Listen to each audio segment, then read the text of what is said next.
Welcome back, ladies and gentlemen. This is weeknights. Or maybe it should be this is weeknights.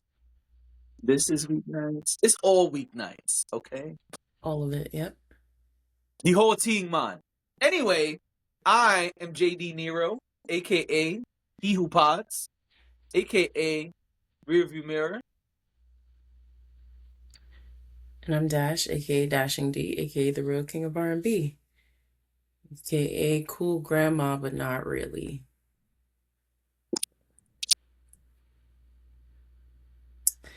And well, ladies and gentlemen. Ladies and gentlemen. Last night. Sunday night, that is. That threw me off. Last night was... Now you know how it feels. I be trying to talk and you just bust out singing. I'm like, okay. You always give the perception of dissension on this podcast. I just hope you know that. Don't come up here trying to use tricky words, okay? You always make it seem like you and I have beef. Don't come up here with tricky words, okay? Yep. They're so tricky. So last night, as in Sunday night, it was the Golden Globes. They happened, and well, we should talk about them. I mean, there were some big wins. There were also, some frustrations out in the atmosphere, in the social media atmosphere about wins and losses and whatnot. So we should talk about them. I can run through the winners of the categories if you'd like, so sure. We can get an idea of what happened. Okay. Best motion picture drama, Hamnet won. I would like to point out that I won't read every nominee for every category, but I think for this one it makes sense. Hamnet was up against Frankenstein, It Was Just an Accident, Sentimental Value, Sinners, and The Secret Agent. Okay, and then Best Motion Picture, Musical or Comedy. The winner was One Battle After Another. Feel like that one also deserves. What? Wait. What was that category? Best what? Motion Picture, a musical or comedy. The first one was drama. Okay. That was a weird category. The nominees were Blue Moon, Begonia, Marty Supreme, No Other Choice, Nouvelle Vague, and One Battle After Another, and One Battle After Another one. Would you like to hear Best Animated Motion Picture? Sure. K-Pop Demon Hunters. Okay. You want to... Okay, Best Motion Picture, Non-English Language went to The Secret Agent. Best Performance by a Female Actor in a Motion Picture Drama went to Jessie Buckley. For Hamnet, she was up against Eva Victor, Jennifer Lawrence, Julia Roberts, Renate Reinsve, and Tessa Thompson. Best Performance by a Male Actor in a Motion Picture Drama went to Wagner Moura for The Secret Agent. He was up against Dwayne Johnson, Jeremy Allen White, Joel Egerton, Michael B. Jordan, and Oscar Isaac. Damn. That was a tough category. I mean, I haven't seen all these movies, but yeah, that was a big category. Best performance. What was that movie again? I'm going to write this down. The Secret Agent. Yeah, now I want to. I'm gonna watch before the Oscars. I'm gonna try to watch most of these, or at least watch whatever's up for Best Picture. Okay. I feel like it helps when you have a frame of reference. I feel like you can actually speak from a place of, okay, I see it, or I don't know what these people are talking about, Yep. Anyway, Best Performance by a Female Actor in a Motion Picture, Musical or Comedy went to Rose Byrne for If I Had Legs, I'd Kick You. What are these movies? I've never even heard of that. But I'm going to point out The actresses in this category as well, you had Amanda Seyfried for The Testament of Anne Lee, Chase Infinity, One Battle After Another, Cynthia Erivo, Wicked for Good, Emma Stone, Begonia, Kate Hudson, Song Sung Blue. So that was a big category too. A lot of heavy hitters. Yeah. Best performance by a male actor in a motion picture, musical, or comedy went to Timothée Chalamet for Marty Supreme. He was up against Ethan Hawke, George Clooney, Jesse Plemons, Lee Byung-hun, Leonardo DiCaprio. Best performance by a female actor in a supporting role in a motion picture went to none other than Tiana Taylor. She was up against Amy Madigan, Ariana Grande, Elle Fanning, Emily Blunt, Inga Ibsdottir Lilius. Man, good for her. What was that last name? You don't Inga, gotta. right? Because why are you making me do that? Just like, man, that was a mouthful. Who the fuck? Yeah. Who the hell is Right. that? Exactly. Best performance by a male actor in a supporting role in any motion picture went to Stellan Skarsgård. There were some heavy hitters in this category too. Adam Sandler, Benicio del Toro, Jacob Elordi, Paul Mescal, and Sean Penn. Best director in a motion picture went to Paul Thomas Anderson for One Battle After Another. Best screenplay motion picture went to Paul Thomas Anderson for One Battle After Another. Best original score went to Ludwig Göransson for Sinners. Best original song motion picture went to Golden for K-pop Demon Hunters. Cinematic and box office achievement went to Sinners. Best television series drama went to The Pit. Best television series musical or comedy went to The Studio. Best television limited series, anthology series, or motion picture made for television went to Adolescence. We're almost done. Okay. Best performance by a female actor in a television series drama went to Reese Seahorn. Best performance by a male actor in a television series drama went to Noah Weil, The Pit. Best performance by a female actor in a television series musical or comedy went to Jean Smart for Hacks. Best performance by a female actor in a limited series, anthology series, or motion picture made for television, Michelle Williams, Dying for Sex.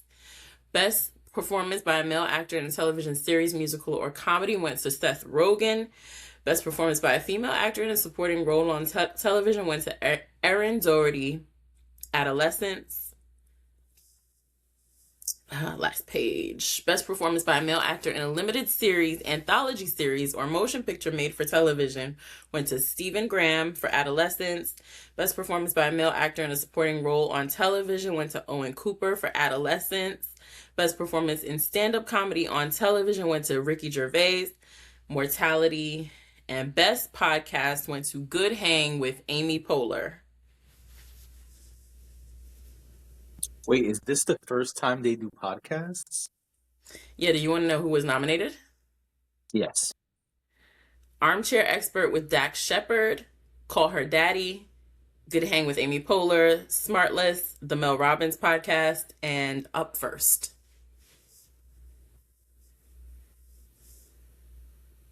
Okay. So, in a nutshell, if we could just wrap it up in a bow, Adolescence went crazy for TV, and One Battle After Another seems to be the standout for film this year. Right. So, and The Pit won a lot from what you said. And The Pit. But I feel like there were more nods to Adolescence than there were for The Pit. The Pit only had like 2 awards. All right, so what's the internet mad about? Because I didn't see any of the upsetting, people reacting and stuff. Well, apparently with Tiana Taylor's win, people are saying, "Oh, that's cool, but she can't really act." Oh, okay. Well, she won though, so who gives a fuck? I mean, that's the point. It's like, why are y'all even what? She did enough for the people who voted to feel like she deserved it. To nominate her. Right, and to make her a winner, but also to just be on. She had to have been in a film big enough. She Right. had to have the film had to be recognized enough. Right. You don't. I'm not gonna litigate her acting because I just think that's pointless. But like, let's stop acting like we don't come up here every single year and go, man, what movie is that? Or Yeah. man, Who is that? who is that? Right. Also, y'all gotta stop commenting on things y'all didn't see. So as I sit here, I cannot speak on how well or not well Tiana Taylor did in One Battle After Another because I haven't seen it yet. I plan to watch it now that it's on streaming, but I have not seen it yet. So I really can't sit here and tell y'all that she was better or worse than anybody else in the category. And my guess is most people, yes, most, I'm going to use the word most people, can't tell you how everybody in a single category did because you probably watched the movies you wanted to watch, not all of the movies. And that's the difference between us voting as a public and people who actually, well, are expected to watch these films, having them vote. I'm not saying they all do. I'm sure there's people who don't, whatever. But the point is, that's why there's supposed to be some sort of system in place because maybe her acting was better than the other girls in the category. I can't answer that today. I will come back to y'all on that. As I said, I will try to get through all of the films that are at least nominated for Best Picture for the Oscars so that I am prepared to have this conversation eloquently. But I just feel like y'all are being haters. I mean, a girl like Tiana Taylor from Harlem who is edgy and very sexy and all of these things that I'm sure people would say about her. She's also very talented, okay? And that is not to be ignored. I'm not talking about the way she looks or anything like that to negate her talent. I'm just saying I think that sometimes people don't like the way that a person is packaged and presented to them. And because of that, they see nothing else. They don't see your talent. Maybe you're not, and I say this all the time, we gotta stop thinking that everybody is at the tippy top of the food chain when it comes to acting, singing, rapping, whatever it is. There are just people who are just generally talented, right? And there's always going to be, because of the competitive nature of the society that we live in, there's always going to be people, and just personal preferences, there's always going to be people you think are better, people you think are worse, whatever it is. There's always going to be comparisons. There's always going to be some sort of competition. I just wish that when people won, especially Black people and people of color, I just wish that when people win, some people would just say, you know what, man, that's great. That's great that Tiana Taylor won. Like, good for her. She won a Golden Globe. Or just don't say anything. Or just don't say anything. I just feel like some people hate, you know. Why are y'all mad? What are you mad at? It is, and it's really not that deep. At least for not for the public, it isn't. For her, I'm sure it's amazing. It's incredible. It's definitely going to continue to push her forward. Yes. But leave that girl alone. All right, what else they mad at? Sinners. So Sinners wasn't really nominated for a whole lot of awards. And so not just with the Golden Globes, but I think for awards season, people feel like Sinners is not really getting the recognition that it should. Okay. If you notice, they didn't win Best Picture. They won Best Box Office Achievement, which basically means like they got them dollars at the box office. They were selling out theaters and whatnot. which doesn't really speak to the quality of the content. And I think a lot of people had a problem with that. They felt like Sinners deserved more for its quality of content than what it's getting. It was nominated for Best Motion Picture, so it did get the nomination. And I'm gonna say what I say every year: everybody can't win. I haven't seen Hamnet. I have no idea.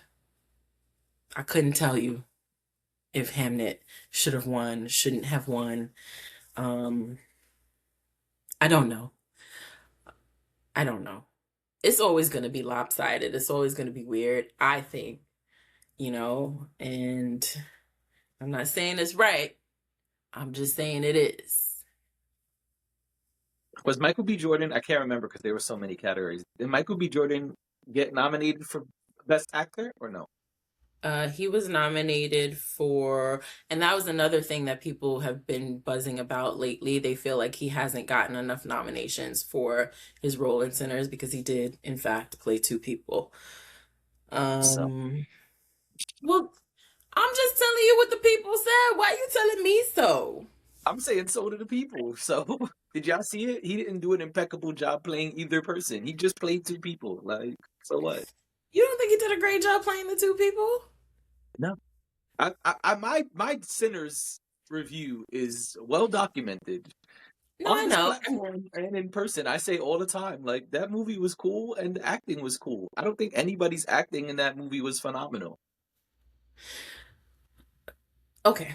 Matter of fact, when we reviewed it, I said, hey, maybe I'm a hater, but they could have got somebody else to play the twin. And you said, yeah, you said that. And you said, yeah, it wasn't super great. Yeah, I'm just asking. I always think that when people play multiple roles in a film, I always think that that's commendable. I always think that that's a lot of work. And yeah, and that's fine. I'm not disputing that. But the question was, did you do a phenomenal job? No. Sure. We just watched Bruno Mars play everybody in a music video. It don't mean that it was phenomenal. But he played multiple people in the music video. Yeah, but I don't like that comparison because Michael B. Jordan actually had to act and engage with other characters in the film, and I think comparing that to I'll what give you a better Bruno example. just did. There was a movie a long time ago called The One. It was Jet Li, and it was Jet Li versus Jet Li. Ain't nobody say Jet Li should win awards for playing himself and fighting himself. It just was like, hey, you see that movie where Jet Li fights himself? It was crazy, right? Yeah, that's it. Okay. I hear you. You wanted to know if he was nominated. So he was nominated for Best Performance by a Male Actor in a Motion Picture Drama. And that's the one he lost to Marty Supreme, right? The Secret Agent. Oh, okay. So then never mind. Wagner Moura. I ain't see it, so I can't say shit. Yeah, same. I mean, I did see Springsteen. Jeremy Allen White did a great job in Springsteen. I honestly only saw Springsteen and Sinners, so I can't speak on. Which one did Marty Supreme win? What'd you say? Which one did Marty Supreme win?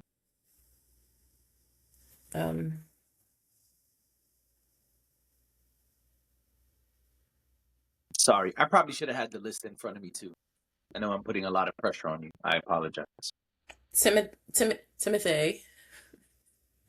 Oh, is that how he says it? I was watching it, something like a news, entertainment news something, where they said his name is supposed to be Timothy Chalamet. I think it's like has something to do with his family or whatever, his family name. But we could call him Timothy. Timothy Chalamet, Kylie Jenner's boyfriend, won for Marty Supreme. He won Best Performance by a Male Actor in a Motion Picture, Musical, or Comedy. So same category, but for musical or comedy. That's so interesting because I saw Marty Supreme and it's not a comedy. It's just a hot mess. But he did act very well. No. Well, maybe they meant for it to be funny. I feel like sometimes we be over here saying that wasn't a comedy, but the person who wrote it and the people who produced it meant for it to be funny. We just didn't find the humor. And that's why I'm saying, like, this whole process is so nonsensical because the way I see something is not the way you see it, and so forth and so forth. Yeah, that's why I never really stressed the movie awards because it's just like it's always like And the Golden Globes, I'll be honest, they're not the highest on the totem pole anyway. So They're not, but they're up there.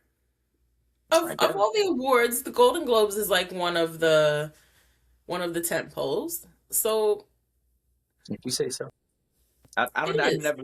I never hear anybody be like, "Yo, but I won that Golden Globe though," and I never hear the opposite either. I never hear the press like, "Yo, you see that he won the Golden Globe though." People definitely want Golden Globes. They want I they only want hear that Emmys. about the They want Oscars. no, but if you want to become an EGOT, you got to get a Golden Globe. Sure, It's the Emmys, I the know, Globes, the Oscars, and the Tonys. I know, and that EGOT shit is some new shit that the last like 5, 10 years people are chasing and Well, whatever. now That's people are a chasing it. a topic for another time. Oh, okay. I mean, go ahead, go. You was ready. No, I was gonna say now people are chasing it, but I think it's something that actors have always thought about. I mean, Whoopi's been an EGOT for years, years and years and years and years and years. We knew it was a thing. It's just that it's not as attainable as people think it is today. I think today people walk out their house and think they could do anything they want. With the internet, all things are possible. But I think like back when Whoopi became an EGOT, it's rare. It's still rare. Yes, it So is. I just wanted a reminder.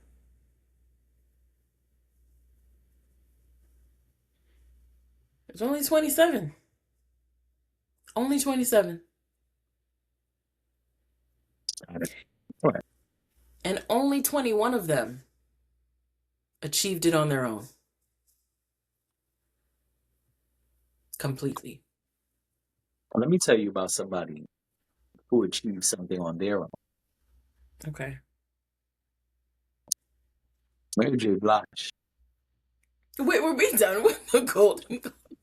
You wanted to be done with the Golden Globe. Oh, all right. If we're not done, go ahead. Let me. No, Girl. this is fine. I mean, I guess for us, like I feel like Sinners and Tiana Taylor was what was important to us, so we can.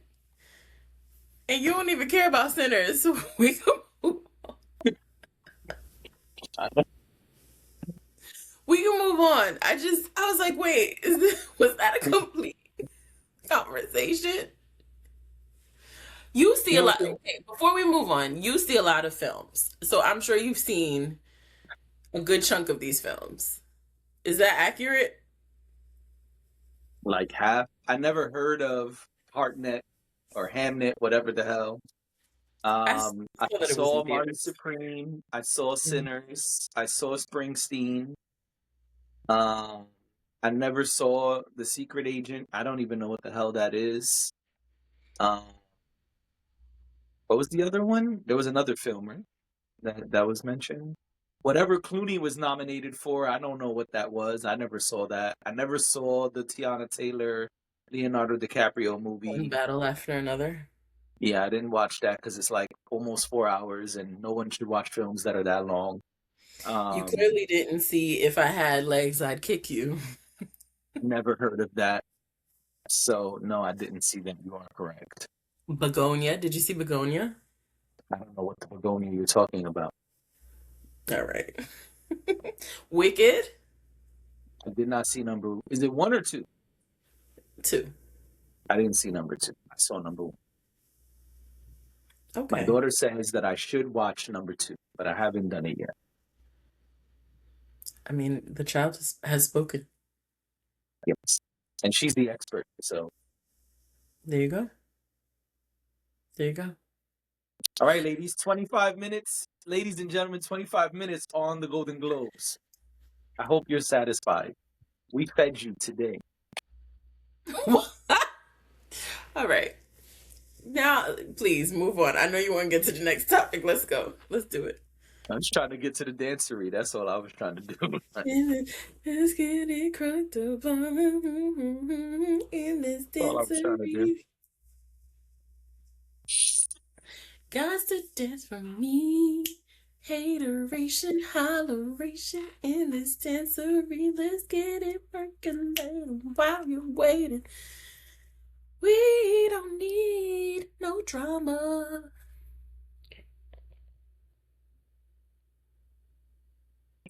All right, ladies and gentlemen. So, Mary J. Blige has announced a Vegas residency called My Life, My Story.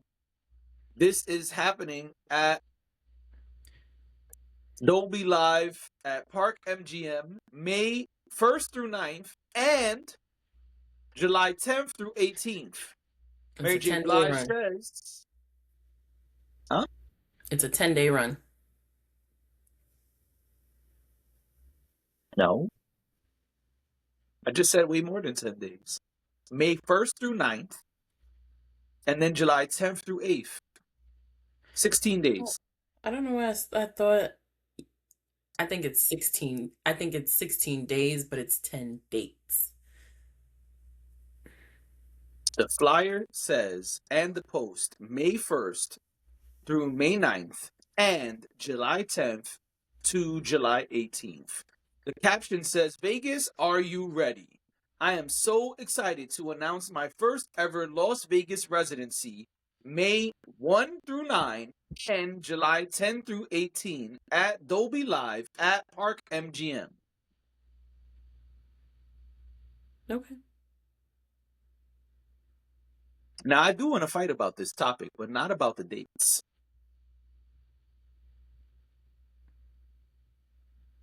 And maybe I won't be fighting with you. Maybe I'll be fighting with people in the comments in the next coming days and weeks. But first of all, to my birthday twin, Mary J. Blige, you know I love you. Happy birthday? I never wish her a happy birthday because unfortunately we don't know each other personally. But you gotta go to Vegas. To Mary, no, I will not be in Vegas. To my birthday twin, Mary J. Blige, I love you and your music. And every time I come up here and criticize you, I got to start with that. Because even though I criticize you and start with love, they call me a hater in the comments. They say I don't know your music, but I do. I love your music. And I've seen you live in concert twice. And I even paid to watch the streaming one you did last time. And I got to start there. Mary J. Blige announced her last album and last tour. Mm-hmm. So what is the Vegas residency? Is that not a tour? That's not a tour. It's a residency. Okay. So loophole, you got me. No problem. I won't argue there. I just let that train go right by. No problem. But I will lean in and ask this. Who the fuck is paying to see Mary J. Blige not perform on stage again? Because we saw all the footage, and I watched a live stream of Mary J. Blige doing this the whole time.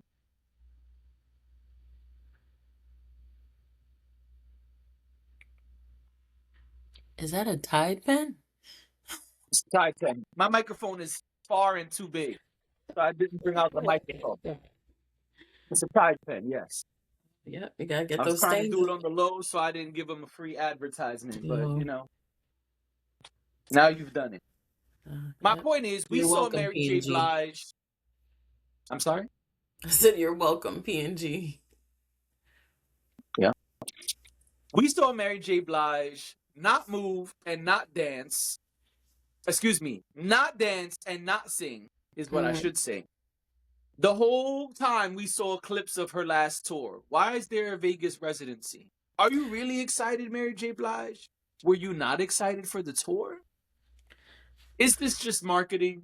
Why would people do this?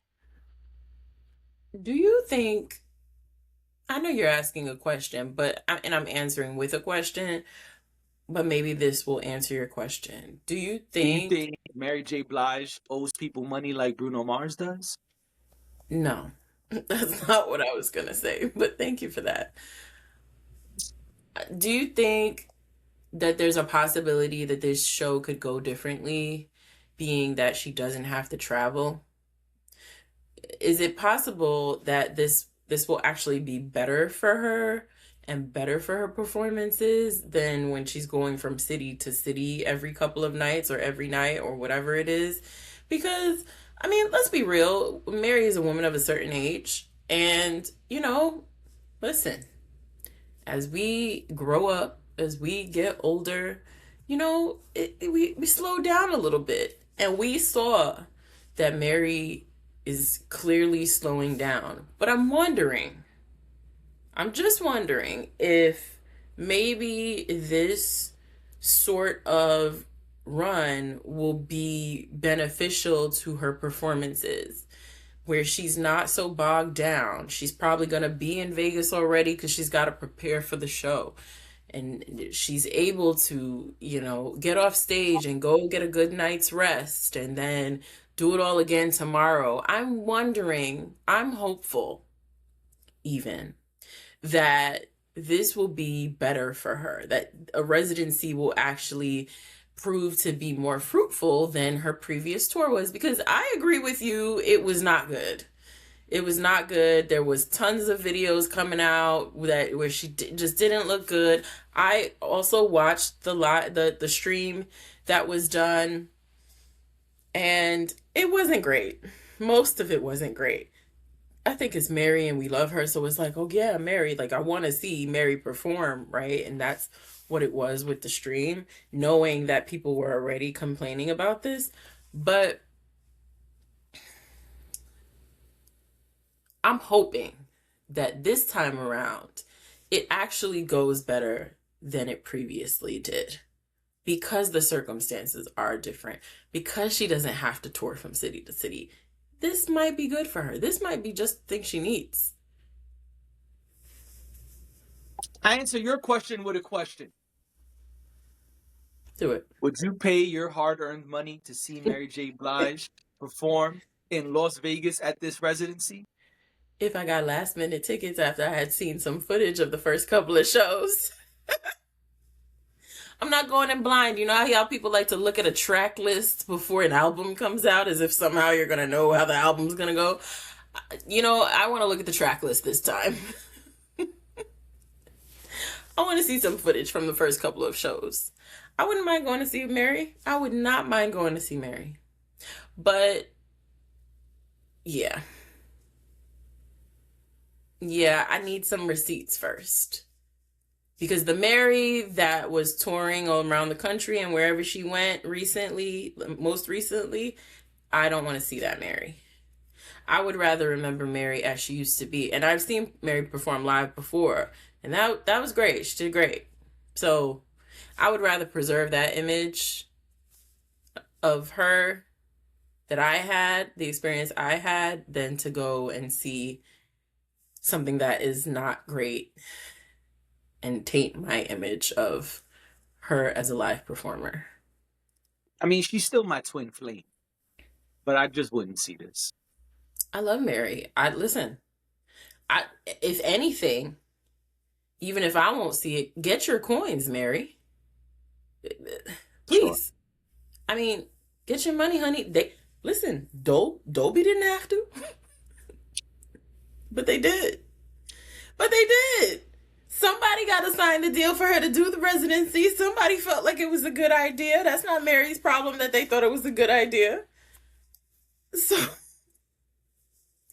get your money, honey. Twin flame. Let's talk about twin flame before we get out of here. Okay. I didn't even catch your segue. It's all right. You've been missing them a lot lately, but that's okay. We gonna get it together. We're gonna work on it. Don't worry. As you know, listeners, viewers, watchers, in a few days, January 23rd, Ari Lennox album Vacancy is coming out. And we now have a fourth song. 1, 2, 3, 4. Yeah, 4. A fourth song from the album. I don't think Smoke is on here, actually. I'm looking at the track list. And Smoke is not listed as one of the songs that have been released. It says Vacancy, Under the Moon, Soft Girl Era, and Twin Flame. That makes me sad. Anyway. I didn't love Smoke, so it's... I know, I like Smoke, you didn't. Yeah. Well, anyway, Twin Flame has been released. It also should be noted that Ari has been working with Brian Michael Cox and Jermaine Dupri. So that should be noted as well. Right. Iconic folks and an iconic team. They've given us classics. So we got to see how this goes. Mm-hmm. That being said, Twin Flames came out the other day, and we heard it. It's out. 4th song from the project. Yeah. Your thoughts? I thought I like it. I think it's cute. I think it's great as a single. It's very fun, and I was like, oh no, don't do it. No, I don't mean it in a bad way. No, I see that as you started explaining, but that's why I'm saying I was nervous when you said cute. I was like, oh no. No. When I say cute, I mean like the sound. You can kind of bounce to it. It's fun. It's very pop like to me. I won't steal your reference because I know you made a reference to me off pod, and I know that you'll bring that up. But I agree in advance. You can say you made a reference to the Emancipation of Mimi, and it very much gives those vibes. And yeah, that was one of Mariah's albums where it did have like that R&B pop girl kind of vibe, which is fun. I like that vibe. It's not my favorite type of R&B, but it's definitely what you need to kind of get people bouncing and, get people in the zone. And it's something sell records. And sell records. Yeah, I think this is perfect as a single. I think it's something you could listen to in your car with the windows down, and when the sun is out and you're blasting the music. I think it's very cute. Like I said, cute, and I'm not using cute as a diminishing term. I'm using cute because it's just very bubbly and fun and whimsical. That's what I mean. Again, that's not my favorite version of Ari Lennox, but I do like it. I do. I think it's perfect to release this. What is it now? She's been doing a countdown. It's probably like 9 days till the album comes out or something like that at this point. Today when we're recording this, it comes out in 10 days. It comes out on the 23rd. Well, 10 days and some hours. 10 days and 2 hours. They got a countdown on the screen. Okay. Yeah. So it comes out in 11 days. This is a perfect song to get people excited for a new album. Yeah. From one of our R&B princesses. I don't want to call her queen because I just feel like the older R&B ladies are the queens, and then like. Well, you also need to hit certain things in order certain accomplishments. Right. And Ari hasn't got there yet, and that's what I was gonna say. Actually, I think. Wait, are you done? I don't want to. No, go. Finish at a point. I think that this is the kind of thing that gets you to get those to hit that checklist of criteria, to hit those important milestones in your career, right? Mm-hmm. Emancipation of Mimi was an album that did a lot of things for Mariah Carey at that time. Not saying Mariah Carey wasn't already the shit, but it gave her a lot of things at that time. So much so that she came right back to that team for the next album and for the extended version of Emancipation of Mimi. And so I think that this is a great look for Ari Lennox. One, as a young act.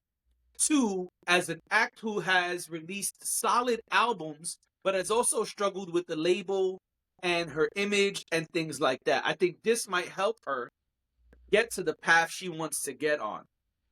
And I also think this is a great record, like you said, to get people ready for the album. Now, I think all of that is true.